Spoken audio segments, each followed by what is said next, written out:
Hi, I'm Tierna Unruinos, the Marketing Manager for the Cultural Services Department here with the City of Albuquerque. We're here today talking about the yards, which are the old historic Albuquerque rail yards. If you're from Albuquerque, you know of that area, and you might have heard about some of the new development going on. So I'm here with a panel of guests to talk about the history and the future of the Albuquerque rail yards. With me today is Gilbert Montano, the Deputy CAO here at the City of Albuquerque, Eric Werner, who is our Events and Operations Supervisor for the Cultural Services Department, and we've got City Councilor Isaac Benton. So, gentlemen, let's start with talking about the history of the rail yards and really how it ties into the economic development of the city and how really maybe it put us on the map in terms of being a hub for trade and locomotives, and I'll let you talk about that. Thanks, Tierna. Yeah, the rail yards is probably one of the most symbolic historical markers in Albuquerque and in a lot of ways the state. It really transformed Albuquerque at its inception from a farming agrarian kind of community to really the city we have today. It's, that comment cannot be overstated by any means. During between 1890, 1880-ish to 1930, the rail yards really took hone of the city of Albuquerque. Burlington Northern, well, what is now Burlington Northern, Santa Fe Rail Yard was established and built these sites on the 27-acre parcel right around 1914. In the early 1900s, almost a quarter of our working population worked there. It really transpired what would eventually become an economic engine for Albuquerque. During World War I, World War II, the site was so vital to history and the purpose of it, and the purpose of it essentially was to repair, restore, and manufacture steam locomotives, which at the time was the main form of transportation of the country. In fact, this particular site was only one of four in the entire country. So this site actually serviced the entire western, southwestern region of America, just to show the magnanimity of the actual project. So all in all, Albuquerque would not be what Albuquerque is today but for the rail yards. And I think that it's kind of an unspoken history that people aren't as much aware of recently. You know, I think people just have overlooked the rail yards for so long and the importance that they've had as a development for our history and our city. And it's exciting to have the rail yards back in our lives and provide this kind of information and excitement for the public and really our younger generations to really appreciate the value this particular site did bring.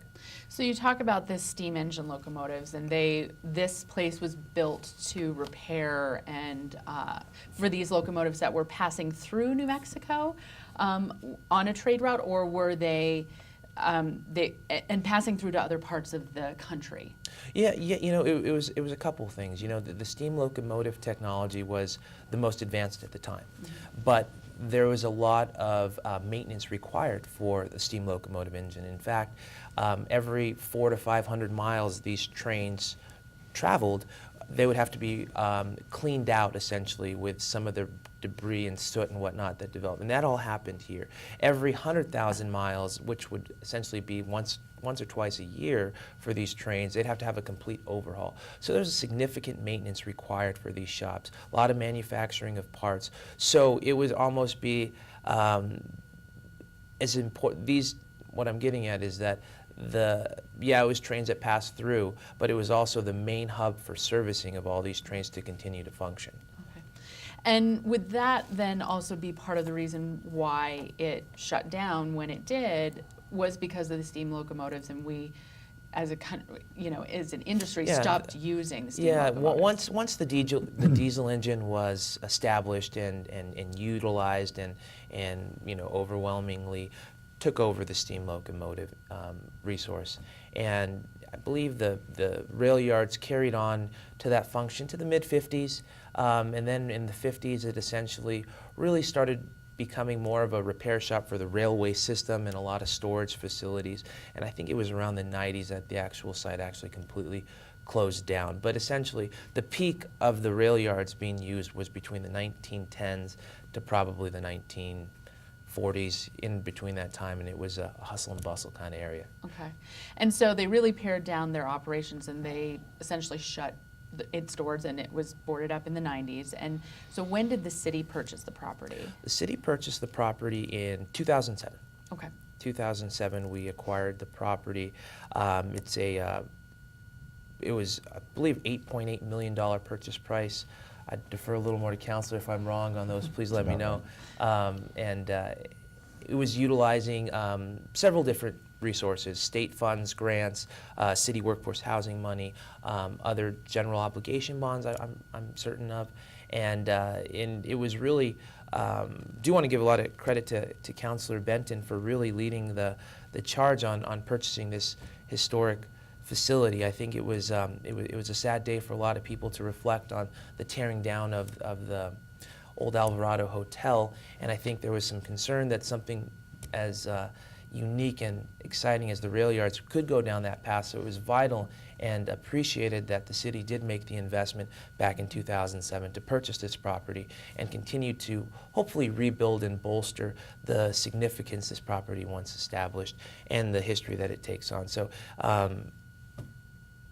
it's exciting. Yeah. So then I have a question for you, Counselor Benton. When you were part of or leading the charge of the city purchasing the property, how important was it for what the future plans and the vision of the space was when the city purchased it? How important was it to keep the historical architecture, the significance of the space, and not just buy it to tear it down and build something new, like condos or some new factory or something?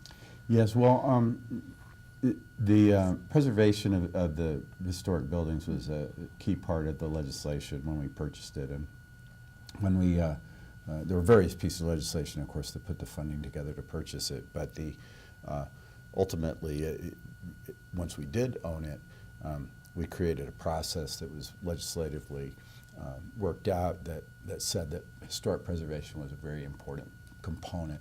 There are other components as well, obviously, in the city's vision for what will happen there long term. Can you speak to what some of those components of the city's vision for that space are? Because it's generating a lot of talk, and a lot of people know it in the past few years as the place where a lot of really famous movies are shot, Right. Terminator and Breaking Bad scenes and whatnot. But I don't know that people know it so much more than, oh yeah, those are the old historic rail yards and they're shooting some cool movies there. So what is the vision for that space? Well, we are moving forward with a master developer to create a master plan for the entire 27-acre site,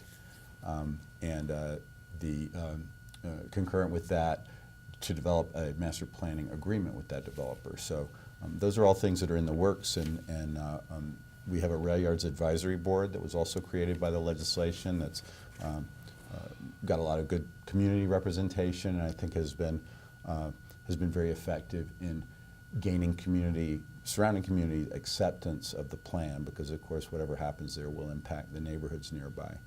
But the goals have always included economic development as at the top priority. So in addition to historic preservation, if you can imagine, this site, when it's preserved and when it's restored, in terms of the exterior of the buildings, not necessarily every part of the interior, but once that's preserved, you can imagine that it could be a tremendous signature kind of building for possible economic investment for a large investor. The intention has always been that economic development would be a big part of it, but also cultural amenities as well, because we have the Wheels Museum has an interest in the site. Wheels is site acquisition money, and it's not the exact right term, but they had put money into the deal from their site acquisition money. So they have a guaranteed place on the site.